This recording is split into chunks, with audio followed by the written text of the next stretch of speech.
ನಮಸ್ಕಾರ ಸ್ನೇಹಿತರೆ, ಈ ದಿನದ ವಿಶೇಷ ಮಾಹಿತಿ ಪಿಎಂ ವಿಶ್ವಕರ್ಮ ಲೋನ್ ಕಡಿಮೆ ಬಡ್ಡಿ ದರದಲ್ಲಿ 50,000ದಿಂದ 3,00,000ದವರೆಗೆ ಸಾಲ ಸೌಲಭ್ಯವನ್ನು ಪಡೆಯಬಹುದು. ಕೇಂದ್ರ ಸರ್ಕಾರದ ಪ್ರಧಾನಮಂತ್ರಿ ವಿಶ್ವಕರ್ಮ ಯೋಜನೆಯು ಸಾಂಪ್ರದಾಯಿಕ ಕುಶಲಕರ್ಮಿಗಳನ್ನು ಸಬಲಗೊಳಿಸಬೇಕು ಅಥವಾ ಸ್ಟ್ರಾಂಗ್ ಮಾಡಬೇಕು ಅಂತ ಹೇಳಿಬಿಟ್ಟು ಒಂದು ಮಹತ್ವದ ಪಾತ್ರವನ್ನು ವಹಿಸ್ತಾ ಇದೆ.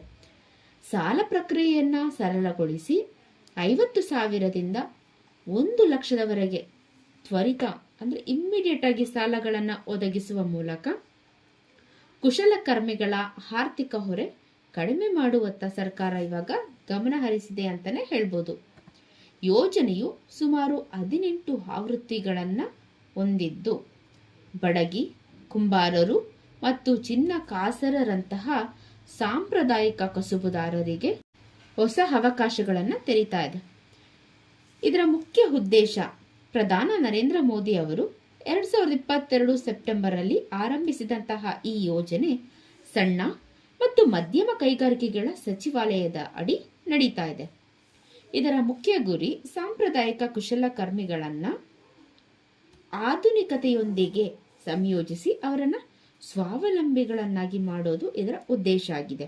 ಮಾರ್ಚ್ 2026 ಹೊತ್ತಿಗೆ 1.68 ಕೋಟಿ ಅರ್ಜಿಗಳ ಮೊದಲ ಹಂತದ ಪರಿಶೀಲನೆ ಮುಗಿದಿದೆ ಮತ್ತು 76 ಲಕ್ಷಕ್ಕೂ ಹೆಚ್ಚು ಎರಡನೇ ಹಂತದಲ್ಲಿ ಮುಗಿದಿದೆ. ಹೊಸ ಬದಲಾವಣೆಗಳಲ್ಲಿ ಸಾಲ ಮಂಜೂರಾತಿಯನ್ನ ಬೇಗವಾಗಿ ಮುಗಿಸಿಕೊಡಲು ಬ್ಯಾಂಕ್ಗಳೊಂದಿಗೆ ಸಮನ್ವಯ ಹೆಚ್ಚಿಸಲಾಗಿದ್ದು 716 ಜಿಲ್ಲೆಗಳಲ್ಲಿ ಜಾಗೃತಿ ಶಿಬಿರಗಳನ್ನು ಆಯೋಜಿಸಲಾಗಿದೆ. ಇದಲ್ಲದೆ ಡಿಜಿಟಲ್ ಪಾವತಿ ಪ್ರೋತ್ಸಾಹಕಗಳನ್ನು ಹೆಚ್ಚಿಸಿ 6.8 ಲಕ್ಷ ಫಲಾನುಭವಿಗಳಿಗೆ 22 ಕೋಟಿ ರೂಪಾಯಿಗಳನ್ನು ವಿತರಿಸಿದೆ. ಹಾಗಿದ್ರೆ ಯಾರೆಲ್ಲ ಅರ್ಹರು ಮತ್ತೆ ಯಾವ ವೃತ್ತಿಗಳು ಅಂದರೆ, ಈ ಯೋಜನೆಗೆ ಅರ್ಹರಾಗಲು ವ್ಯಕ್ತಿಯು ಕನಿಷ್ಠ 18 ವರ್ಷ ವಯಸ್ಸಿನವರಾಗಿರಬೇಕು, ಅವರು ಭಾರತೀಯ ನಾಗರಿಕರಾಗಿರಬೇಕು, ಕುಟುಂಬದಿಂದ ಒಬ್ಬರೇ ಅರ್ಜಿ ಸಲ್ಲಿಸಬಹುದು ಮತ್ತು ಅವರ ಆದಾಯ 2.5 ಲಕ್ಷಕ್ಕಿಂತ ಕಡಿಮೆ ಇರಬೇಕು.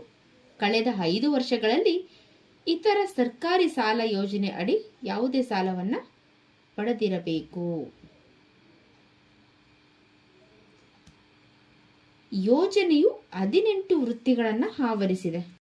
ಬಡಗಿ, ಕಮ್ಮಾರ, ಚಿನ್ನಕಾಸಾರ, ಕುಂಬಾರ, ಗಾರೆ ಕೆಲಸಗಾರ, ಚಪ್ಪಲಿ ತಯಾರಕರು, ದೋಬಿ, ಶಿಲ್ಪಿ, ಆಟಿಕೆ ತಯಾರಕರು, ಬುಟ್ಟಿ ತಯಾರಕರು, ಮೀನುಗಾರರ ಜಾಲ ತಯಾರಕರು, ದೋಣಿ ತಯಾರಕರು, ಆಯುಧ ತಯಾರಕರು, ಕಲ್ಲು ಕುಟಿಗರು, ಹಡಗುಗಾರರು, ಚೌರಿಕರು, ಒಗೆಯುವವರ ಸಹಾಯಕರು ಮತ್ತು ಕನ್ನಡಿ ಗಾಜು ಕೆಲಸಗಾರರು.